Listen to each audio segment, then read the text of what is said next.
மகாபாரதத்தில் பாண்டவர்கள் பிறந்த கதை. யமுனை நதிக்கரையில் ஒரு யாதவ குழுவினர் இருந்தனர். அவர்கள் செழிப்பான மதுரா எனும் நகரை அமைத்து யாதவ குழு ஆட்சி முறையை நடத்தி வந்தனர். அந்த குழுவில் இருந்த சூரசேனர் என்பவரின் மகள் பிரதை. பிரதையை குந்தி நாட்டு மன்னர் குந்தி போஜன் தத்தெடுத்து குந்தி என பெயரிட்டு வளர்த்து வந்தார். மண வயதையடைந்த குந்திக்கு சுயம்வரம் நடந்தது. சுயம்வரத்தில் கூடியிருந்தவர்களில் பாண்டு என்பவரை அவள் தேர்ந்தெடுத்தாள்.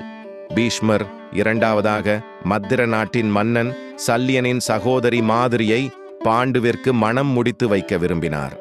சல்லியனுக்கு அவரது தங்கையின் நிச்சயத்திற்கு மணியும் முத்தும் பவளமும் சீராக தந்தார் பீஷ்மர். அவற்றை ஏற்றுக்கொண்டு மாதிரியை பாண்டுவிற்கு மணம் முடித்து தந்தார் சல்லியர். பல நாடுகளை வெற்றி கொண்டு கப்பத்தொகையை பெற்று வந்தார் பாண்டு. குந்தியாலும் மாதிரியாலும் தூண்டப்பட்டு வனவாசத்தை நாடிச் சென்றார். அங்கு வேட்டையின் போது பாண்டுவின் அம்பு பெண்மானை முயங்கிக் கொண்டிருந்த ஆண் மானை தாக்கிவிடுகிறது. மானின் அருகில் சென்று பார்த்தபோது பாண்டுவுக்கு உண்மை தெரிகிறது. கிண்டமா என்ற முனிவரும் அவரது மனைவியும் காட்டில் சுதந்திரமாக உலவி காதல் செய்யும் நோக்கில் தங்களது தவ வலிமையால் மான்களாக உருவம் மாறியிருந்தனர். இறக்கும் நேரத்தில் கிண்டமா முனிவர் ஒரு ஆணும் பெண்ணும் காதல் புரிவதை ஆக்ரோசமாக தடுத்துவிட்டாய். உனக்கு காதல் சுகம் என்ன என்பது தெரியாமல் போகட்டும். எந்த பெண்ணையும் காதல் கொண்டு தொட்டால் உடனே இறந்து போவாய் என சாபமிட்டார்.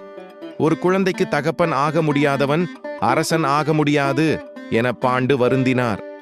அத்தினாபுரம் செல்ல மறுத்து சதசிருங்க வனத்தில் முனிவர்களுடன் தங்கிவிடுகிறார்.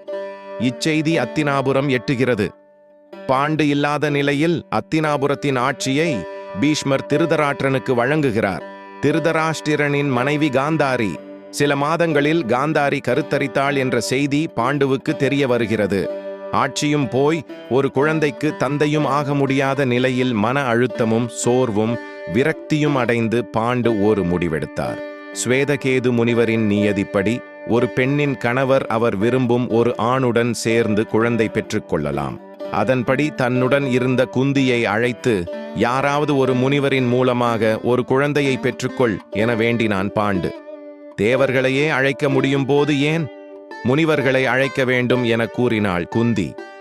தர்மத்தின் தலைவனான யமன் மூலம் தர்மன், மிகுந்த சக்தி படைத்த வாயு பகவான் மூலம் பீமன், தேவர்களின் தலைவனான இந்திரன் மூலம் அருச்சுனன் என 3 குழந்தைகளை குந்தி பெற்றாள். பாண்டு வேறு ஒரு தேவனை அழைக்க சொன்னார். அதற்கு குந்தி, மாட்டேன், மூவருடன் இருந்தாயிற்று, 4ஆவதாக ஒருவருடன் இருந்தால் என்னை வேசி என்று பேசுவார்கள். அப்படித்தான் தர்மம் சொல்கிறது என மறுத்துவிடுகிறாள்.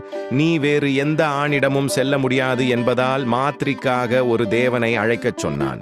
மாத்ரியிடம் கேட்டபோது காலை மாலை நட்சத்திரங்களான அஸ்வினி தேவர்களை அழைக்கச் சொன்னாள்.